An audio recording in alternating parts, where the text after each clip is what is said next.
Welcome to the June episode of the City of Los Alamitos local stage show, where we bring you closer to the people, programs, and services that make our community thrive. I am your host, Megan Shimada, and in today's episode, we're excited to launch the show by highlighting the bright faces from across our city. Our wonderful star-studded guests include Long Beach Animal Care Services Volunteer Coordinator Matt Yniguez, City of Los Alamitos Neighborhood Preservation Officers Riley Hill and Jorge Magana, Food Finders Executive Director Diana Lara, Ganahl Lumber Sales Manager Kai Baltgalvis, Los Alamitos Community President John Delavigne, Los Alamitos Museum Board Representative Marilynn Poe.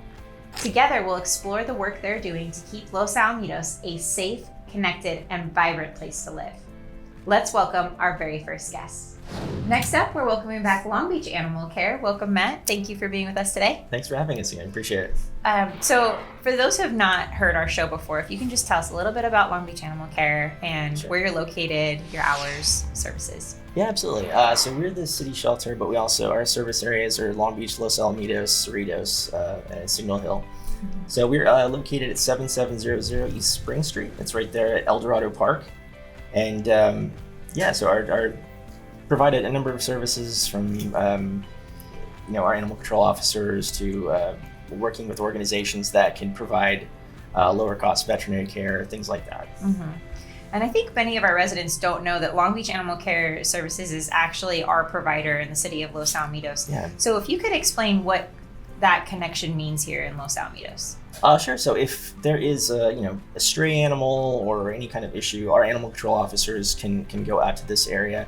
If someone finds a lost pet, or if they're looking for a lost pet, they would come to our shelter to either report it or even bring it in, see if it has a microchip that we can scan and hopefully find the owner. But yeah, Los Alamitos is our service area. And how many animals are currently in your care? It is kitten season right now. So spring, summer, into the fall, it's like an explosion of kittens.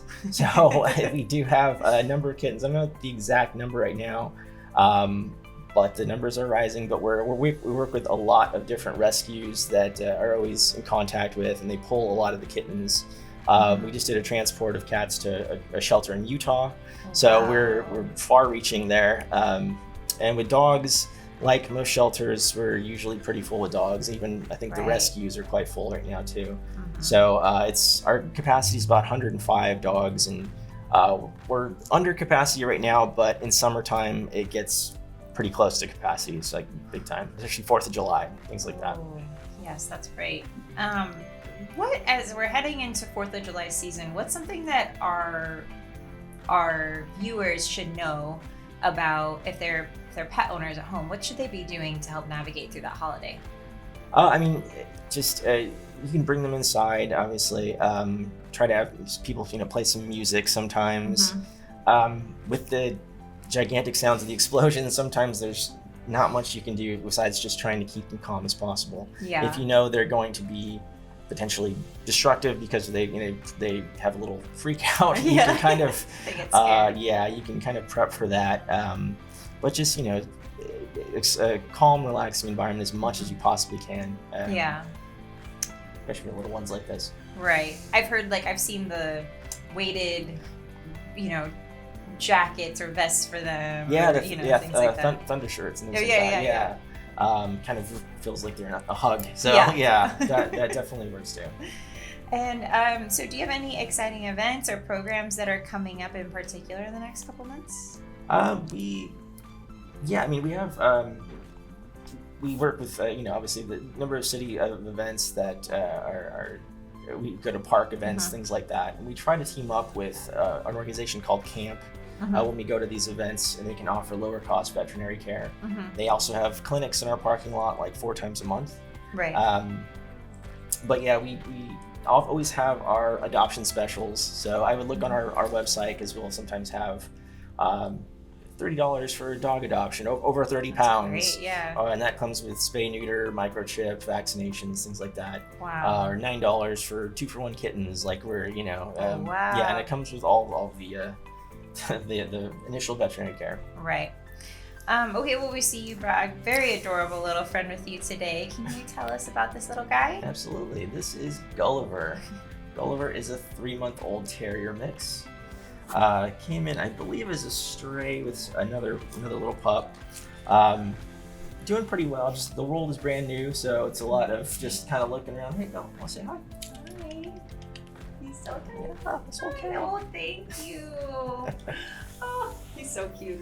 We don't generally have like a lot of puppies at the shelter. Just when they come in, we try to send them to a rescue or maybe even a temp foster because of their, fragile little immune systems. We don't want them to get sick with all the other dogs around.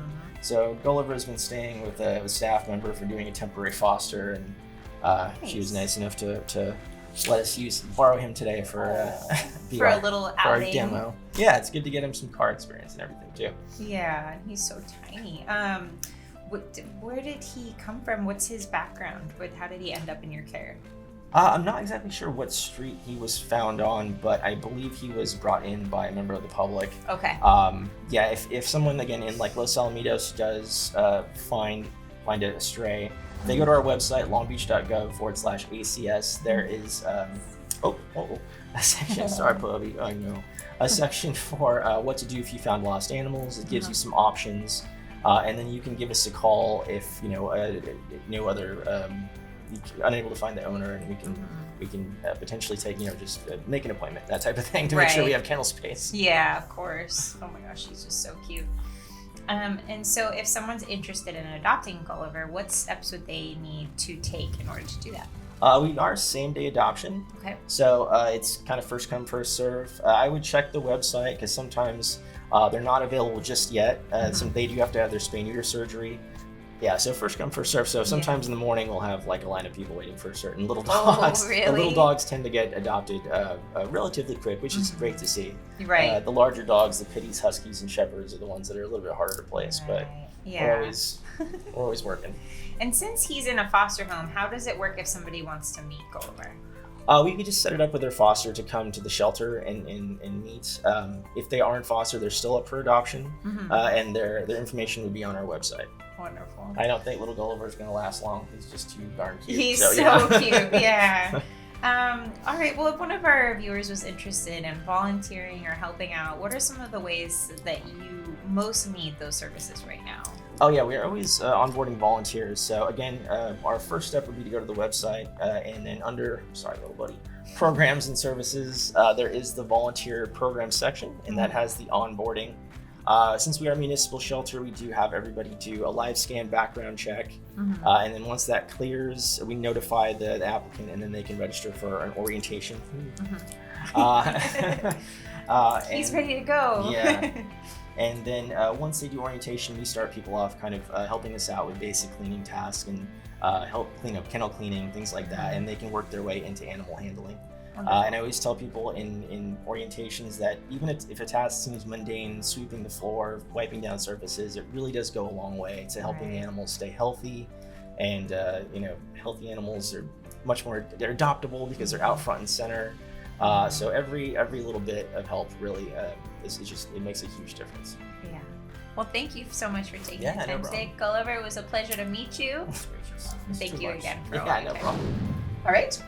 Next up, we have Los Alamitos Neighborhood Preservation officers Riley and Jorge. Welcome. Thank you for being with us today. Thank you for having us here. Thank you, Megan.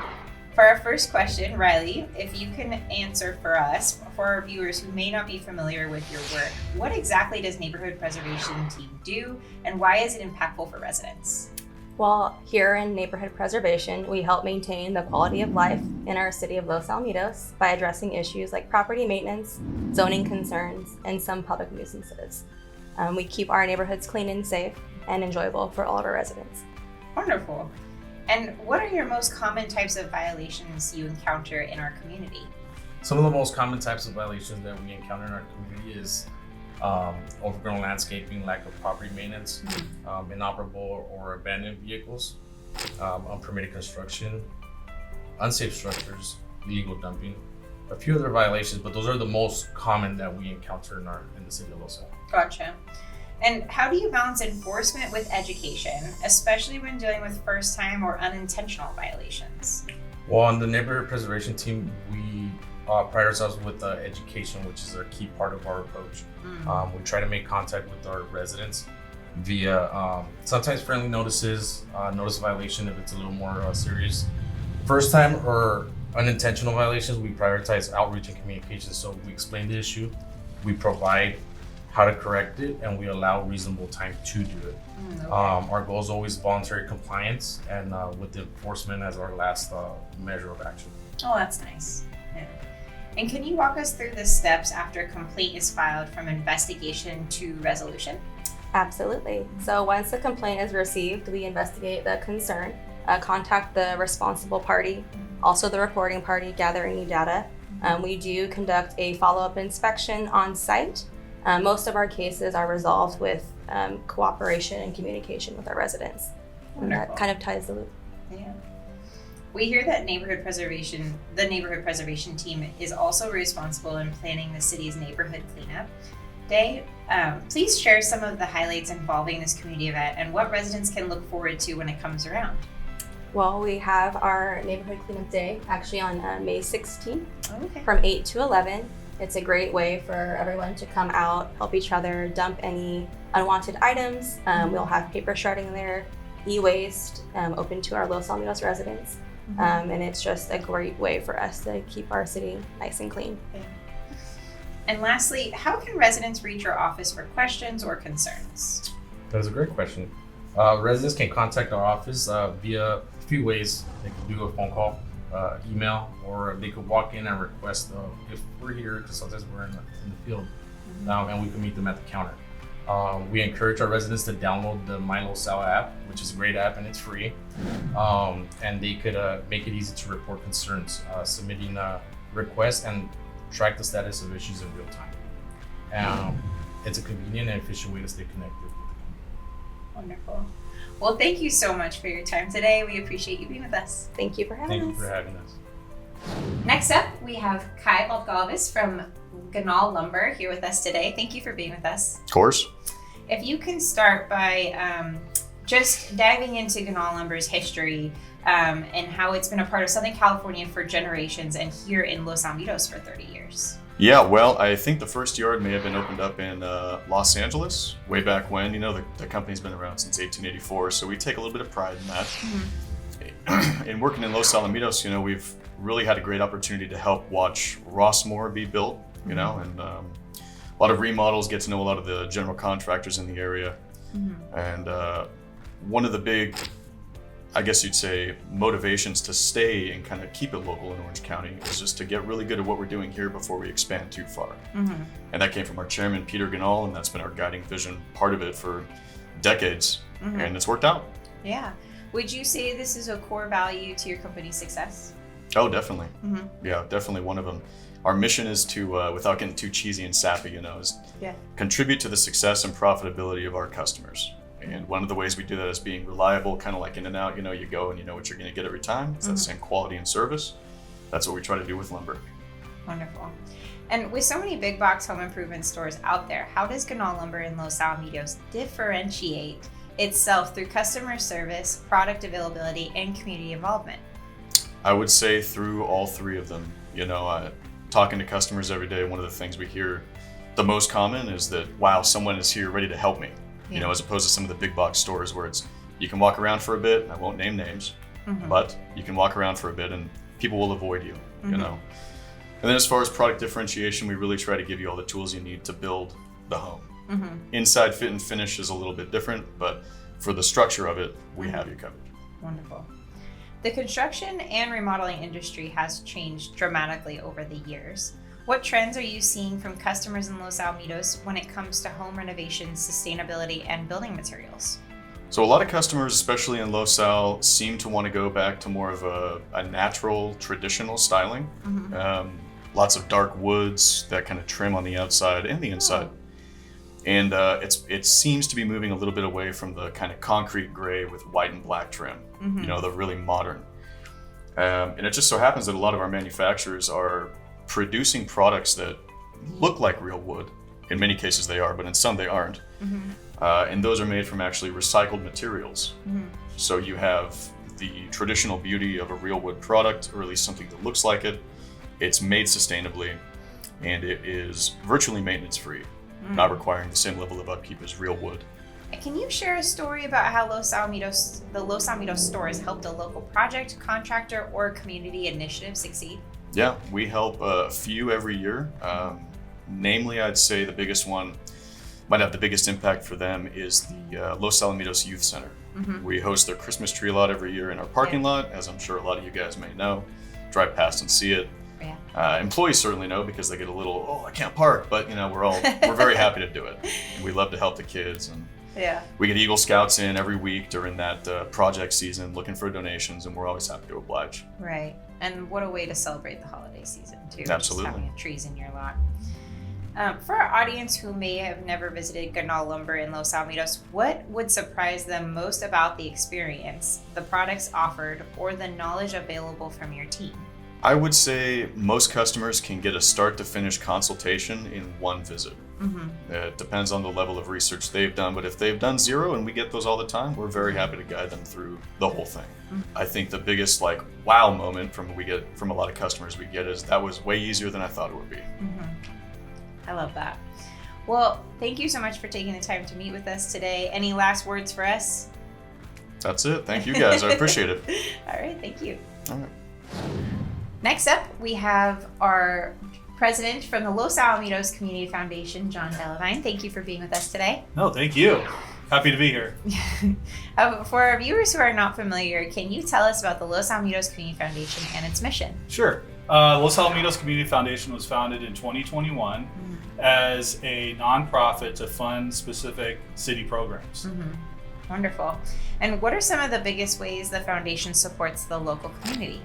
The police department is one, the urban forest program is another, the adaptive recreation Pals for Los Al is another, and the balance and fitness class for seniors. When we first started, we met with each individual city department and kind of gave us a wish list of certain areas that we'd like to fund.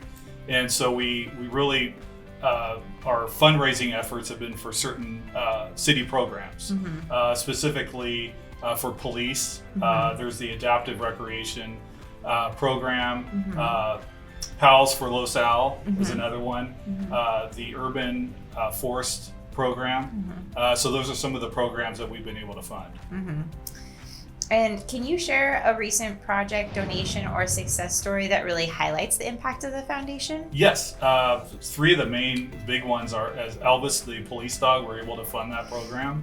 The urban forest is another one, and also the rec programs for children with special needs. So they're kind of the three main ones that we've been able to fund. Great.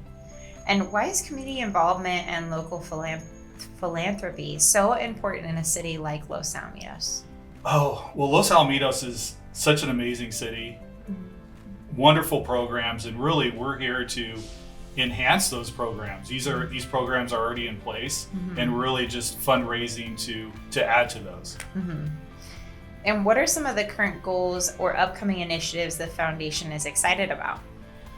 Just continuing what we're building on. We've got some really good fundraising opportunities. We've got the beverage garden at some of the concerts.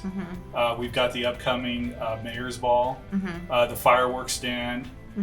So some of those are some of the big fundraisers that we do. Great.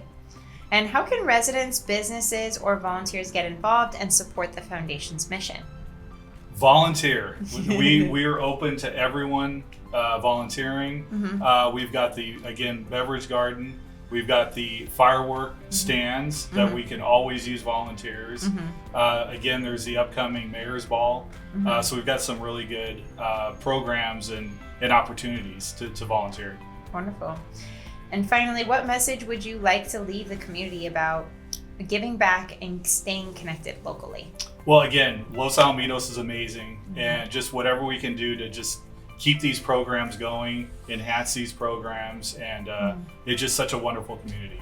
Wonderful. Well, thank you so much for taking the time to interview with us today. Oh, thank you. Yeah.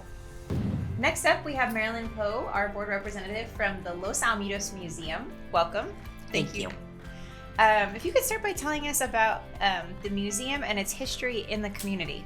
The museum was dedicated October 25th, 1975, and it actually opened for business April 26th, 1976. The building was originally the first Adobe brick volunteer fire station in Orange County. The present station is now on Green Street, and it was built in 1976. And that was because the community had gotten so large that they couldn't use just a volunteer station. Orange County told the City of Los Alamitos they could continue to use the building if they used it for a community service of some kind. So the City Council at that time asked different organizations to submit a proposal. And several people in the community submitted the proposal for a museum. And the council decided that's where it should be. And it has been a museum ever since. Oh, wonderful. And what is the role of the museum board, and how does it work with the city to support the museum? Okay, yes. We have a board of 14 members: president, vice president, treasurer, recording secretary, program, fundraising, membership, Hall of Fame, publicity, docent, historian, telephone, and city liaison. All are volunteers. The museum has no paid employees. Okay. The board meets once a month on the fourth Tuesday of each month, and we have a city liaison. At this time, it's Brittany Ramirez. Wonderful. Yes. Well, what's one piece of history about Los Alamitos that surprises most visitors when they learn about it at the museum? That there is a museum.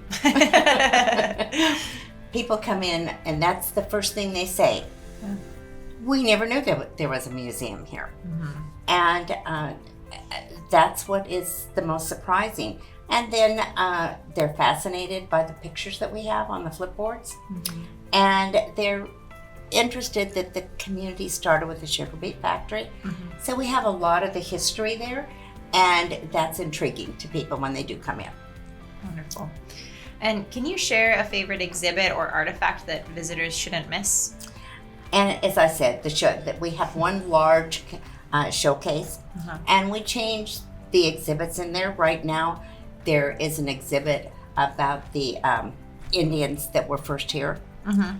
and we change it all the time. Mm-hmm. And then we have the flip boards that have a lot. You just go through them, and they have pictures and things that go way back to the beginning.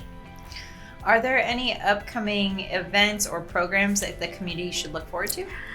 Well, this is the 50th anniversary of the museum, and we're planning to have a combination of a birthday party and our Honored Citizen program. The Honored Citizen program is a program we started, actually Alice Jemsa started it many years ago. And it was to select a person in the community that's been very involved and done a lot. And so we're going to do that put the two together. Oh, okay. We also have a bi-yearly newsletter that highlights what's taking place in the community. And we have a membership list of people that it goes out to. Wonderful.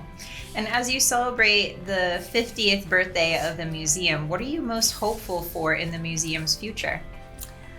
That we continue to provide new programs, work on getting the presence of the museum out there.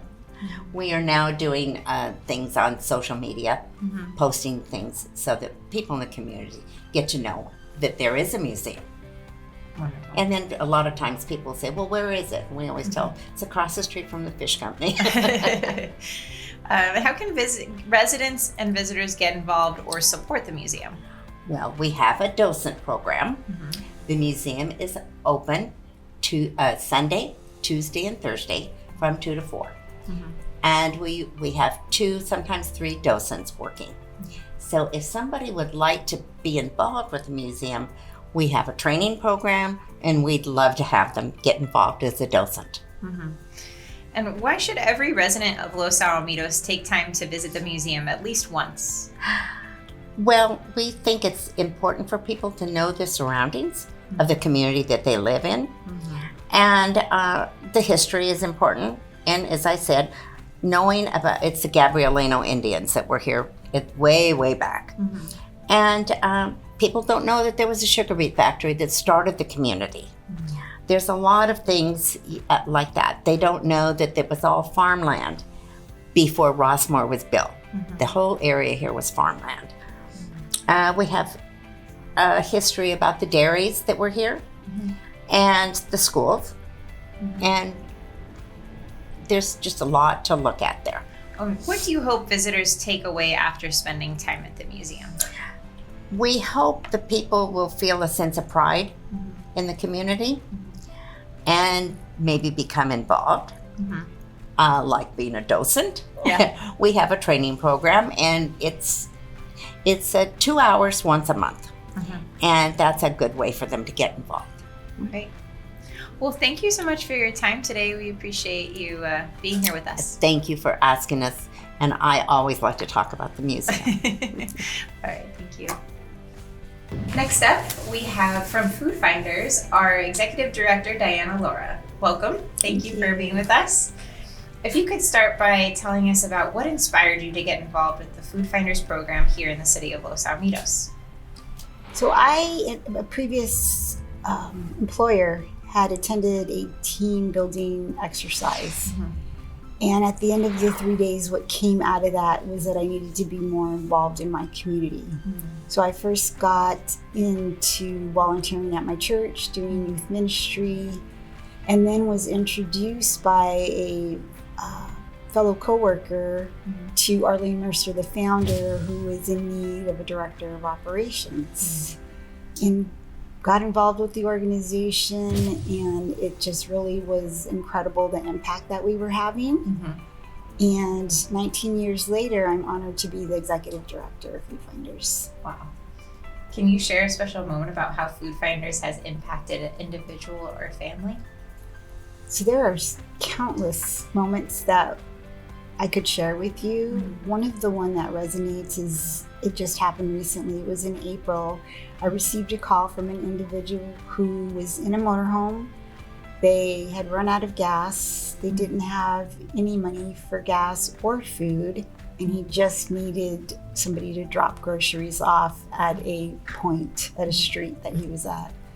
So we called one of our partner agencies who did take them the food that they needed. And when Kelly, our partner agency coordinator, followed up just to make sure that they had received it, he was just in tears. It was very impactful that somebody would actually bring food to them, and it just provided some hope in a really dark moment for that person. Right.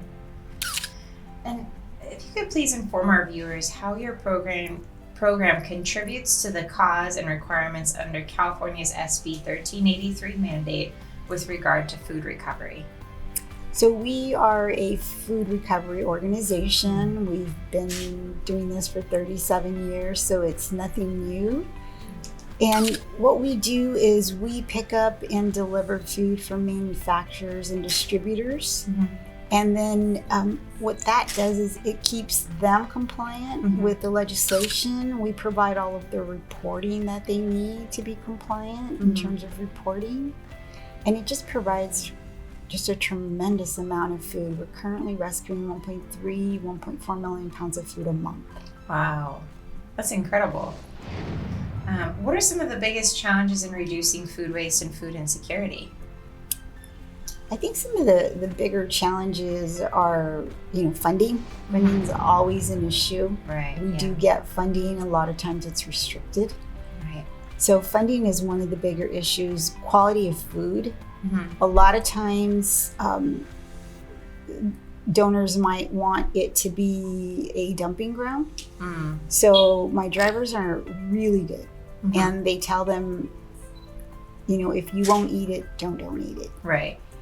So quality of sometimes can be an issue, but once you talk to a donor, they understand that we're not going to accept it. Right.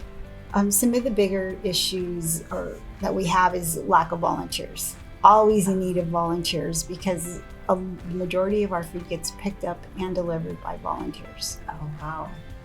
How can local businesses, schools, or community members support your mission in meaningful ways? Get involved in the various food drives that we do throughout the years, donate to the various campaigns that we have throughout the years, attend events that we host, all wonderful ways, and volunteering, of course. Right. How does somebody become a volunteer for you? So we actually have an app.